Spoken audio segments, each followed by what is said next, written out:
नमस्कार दोस्तों, मैं अर्जुन परिहार एक नई वीडियो के साथ आपका स्वागत करता हूं सक्सेस रडार एकेडमी में। ठीक है, तो सिस्टम सॉफ्टवेयर्स पढ़ रहे थे हम। सिस्टम सॉफ्टवेयर्स में हमने ऑपरेटिंग सिस्टम पढ़ा। ठीक है, तो बेसिकली सिस्टम सॉफ्टवेयर में मैंने आपको बोला था कि ऑपरेटिंग सिस्टम और लैंग्वेज सॉफ्टवेयर्स भी हैं। ठीक है ना, तो लैंग्वेज सॉफ्टवेयर में जो क्वेश्चन आते हैं वो क्वेश्चन आते हैं लैंग्वेज ट्रांसलेटर्स के ऊपर। ठीक है, एक चीज़ मैं आपको बता दूं, यहाँ पे जब आप कॉम्पिटिटिव पॉइंट ऑफ व्यू से पढ़ते हैं तो आपको एग्जाम को दिमाग में रख के पढ़ना है। ठीक है ना, हम लोग यहाँ पे कोई कंप्यूटर चलाना नहीं सीख रहे हैं। ठीक है, ये कोई कंप्यूटर चलाने वाला कोर्स नहीं है, आपको एग्जाम को क्रैक करना है।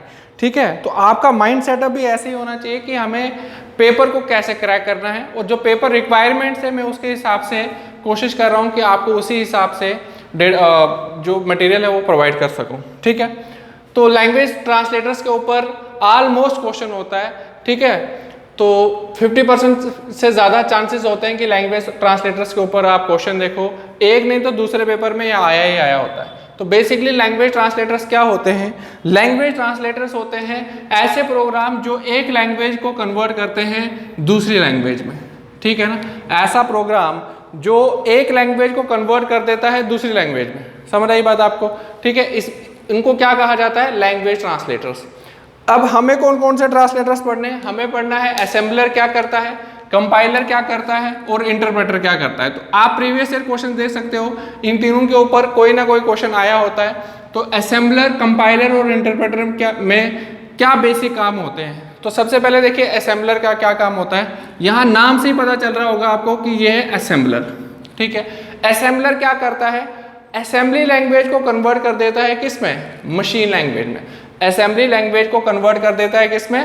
मशीन लैंग्वेज में। एक चीज का आप यहाँ पे ध्यान रखेंगे, यहाँ पे तीनों, चाहे यहाँ पे तीनों चाहे असेंबलर की बात करूँ, कंपाइलर की बात करूँ, इंटरप्रेटर की बात करूँ, तो कन्वर्ट किस में होते हैं? Machine language, machine language, machine language में। समझ आई बात आपको? ठीक है, तो असेंबलर क्या करता है? असेंबली लैंग्वेज को कन्वर्ट कर देता है किसको? किसमें? मशीन लैंग्वेज में। असेंबलर जो होता है वो असेंबली लैंग्वेज को कन्वर्ट कर देता है किसमें? मशीन लैंग्वेज में। Next is compiler.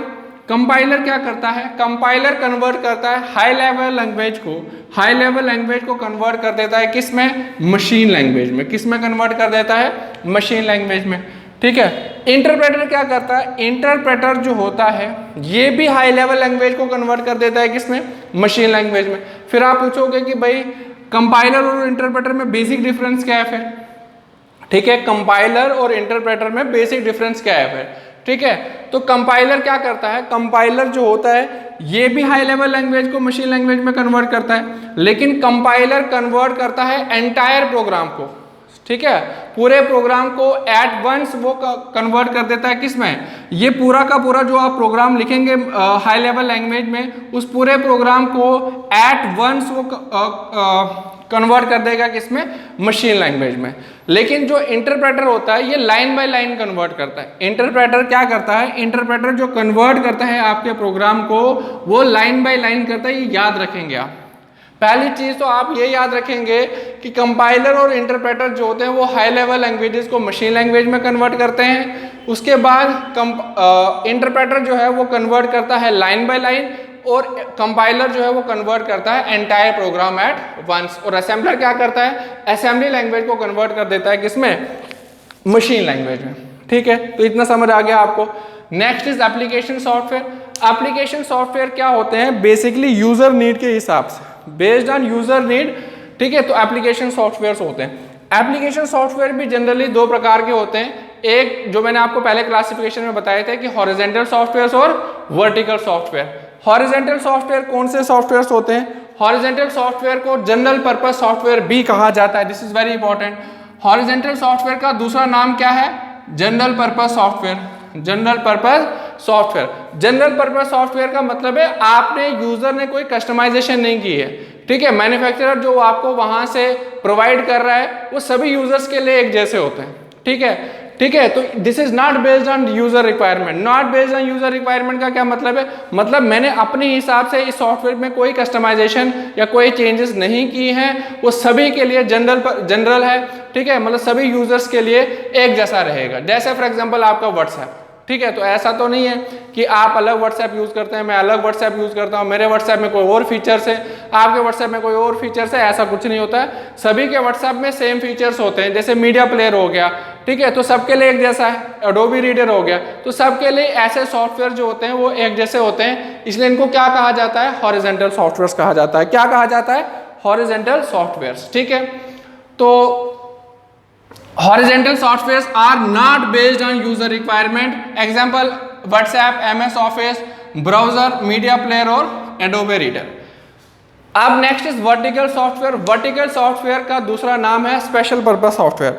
Vertical software का दूसरा नाम क्या है, वर्टिकल सॉफ्टवेयर को हम दूसरे नाम से भी जानते हैं, जिसको हम कहते हैं स्पेशल पर्पस सॉफ्टवेयर। नाम से पता चल रहा होगा, स्पेशल पर्पस सॉफ्टवेयर मतलब ये on the demand of user requirement, on the demand of user requirement ऐसे सॉफ्टवेयर्स बनाए जाते हैं, उसमें कस्टमाइजेशन की जाती है। जैसे जैसे आप चेंजेस बोलोगे करने के लिए, उसी हिसाब से आपको जो है वो प्रोवाइड करेंगे, ठीक है। This is based on user requirement. Based on user requirement का मतलब होता है कस्टमाइजेशन बेस्ड, ठीक है। जैसे एग्जाम्पल क्या है, जैसे एग्जाम्पल है फिनेकल। फिनेकल कहाँ पे यूज होता है, बैंक्स में। Finacle is an example of special purpose software या वर्टिकल सॉफ्टवेयर, ठीक है ना। जैसे मिप्स आ गया, मिप्स जो है वो एजुकेशन सेक्टर में इस्तेमाल होता है, ठीक है। तो ये क्वेश्चन काफी बार पूछा जा चुका है कि बताओ मिप्स is an example of horizontal software और वर्टिकल सॉफ्टवेयर, या Finacle is an example of horizontal software या वर्टिकल सॉफ्टवेयर, ठीक है। तो आई होप आपको ये एप्लीकेशन सॉफ्टवेयर समझ आया होगा, ठीक है। Next is utility software. Utility software वो सॉफ्टवेयर होते हैं जो आपके ऑपरेटिंग सिस्टम के परफॉर्मेंस को एनहांस करते हैं। क्या करते हैं, जो आपके ऑपरेटिंग सिस्टम के परफॉर्मेंस को क्या करते हैं, एनहांस करते हैं, ठीक है। जैसे फॉर एग्जांपल आपने देखा होगा वो डिस्क क्लीन अप आप अपने मोबाइल में रखते हो, ठीक है। क्लीन एप्स जो आपकी जो भी आप कैश होता है वो मतलब रिमूव करता रहता है, ठीक है। जो भी आप दिन भर यूज वगैरह करते रहते हो। तो यूटिलिटी सॉफ्टवेयर्स वो सॉफ्टवेयर्स होते हैं जो ऑपरेटिंग सिस्टम के परफॉर्मेंस को एनहांस करने के लिए इस्तेमाल होते हैं। जैसे डिवाइस ड्राइवर्स हो गए, ठीक है, डिस्क क्लीनअप हो गया, डिस्क क्लीनअप हो गया, ठीक है, डिस्क डीफ्रेगमेंटेशन हो गया, बैकअप एंड रिकवरी हो गया, एंटीवायरस हो गया, फायरवॉल हो गया, क्लिपबोर्ड हो गया। ये सारे जो होते हैं वो यूटिलिटी सॉफ्टवेयर्स होते हैं। आपसे एग्जांपल में पूछा जाता है, क्वेश्चन कैसे आएगा, क्वेश्चन आएगा विच of the following is an example of application software, system software, utility software. इस तरीके से क्वेश्चन पूछे जाते हैं। तो आपको ये एग्जांपल सारे के सारे याद रखनी है, ठीक है, कौन सी एग्जांपल कौन से सॉफ्टवेयर में आते हैं। तो इस प्रकार से क्वेश्चन बनते हैं यहाँ पे, ठीक है।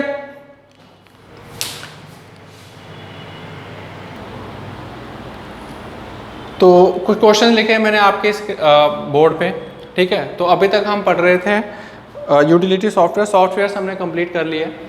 तो कुछ बेसिक क्वेश्चंस मैंने यहाँ पे लिखे हैं ताकि आपको थोड़ा बहुत आइडिया हो जाए कि भाई क्वेश्चंस क्या होते हैं। और इन क्वेश्चंस में साथ साथ में आपको मिसलिनियस इन्फॉर्मेशन भी दे रहा हूँ, ठीक है। तो सबसे पहले हम देखते हैं कि भाई पहला है कि भाई विंडो एक्सप्लोरर क्या है। तो वहाँ पे बेसिकली बच्चों को पता नहीं चलता है कि विंडो एक्सप्लोरर बेसिकली ब्राउजर है या फाइल मैनेजर है। तो window explorer basically file manager है, याद रखेंगे आप। विंडो एक्सप्लोरर क्या है, window explorer is a file manager, is a file manager. File manager जिसमें आप माई कंप्यूटर जाते हो ना, माई कंप्यूटर जिसमें CDE ऐसे बने होते हैं डायलॉग बॉक्स, ठीक है। तो that is basically window explorer, that is basically window explorer. And window explorer is basically file manager, is basically file manager. तो एक और होता है आपके कंप्यूटर में जिसको आप कहते हो इंटरनेट एक्सप्लोरर। क्या लिखा है यहाँ पे, internet explorer. Internet explorer basically एक ब्राउजर है। इंटरनेट एक्सप्लोरर बेसिकली क्या है, एक ब्राउजर है। ब्राउजर क्या करता है, ब्राउजर एक ऐसा सॉफ्टवेयर है जिससे आप वेब पेजेस देखते हो, ठीक है ना। ब्राउजर एक ऐसा सॉफ्टवेयर है जिसमें आप वेब पेजेस क्या होते हैं, डिफरेंट पेजेस, ठीक है ना। जैसे आपने गूगल पे कोई खोल लिया तो जो भी गूगल पे सर्च करोगे आप तो एक वेब पेज हो गया, वो समझ आई बात आपको। तो डिफरेंट वेब पेजेस को आप ब्राउजर से देख सकते हो, ठीक है। तो browser is a software to view web pages, ठीक है ना। Next is which of the following is an example of open source software. मैंने आपसे कहा था कि ऐसे क्वेश्चन आते हैं, which of the following is an example of open source software. तो विंडोज, iOS, लिनक्स और यूनिक्स। तो क्या बोला था मैंने तब कि भाई Linux is an example of open source software, Linux is an example of open source software. Next is during the boot process, during the boot process का मतलब है जब अपने कंप्यूटर को आप ऑन करते हो। बूटिंग का क्या मतलब होता है? कंप्यूटर को ऑन करना, ठीक है। During the boot process dash look for the system files, dash look for the system file. तो बूट प्रोसेस में कौन देखता है सिस्टम फाइल को? बायोस। बायोस क्या होता है? बेसिक इनपुट आउटपुट सिस्टम, ठीक है ना, basic input output system.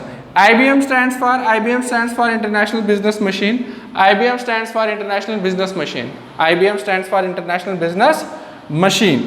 Next is dash translates and executes program at runtime line by line। line by line कौन सा कौन कन्वर्ट करता था लाइन बाय लाइन?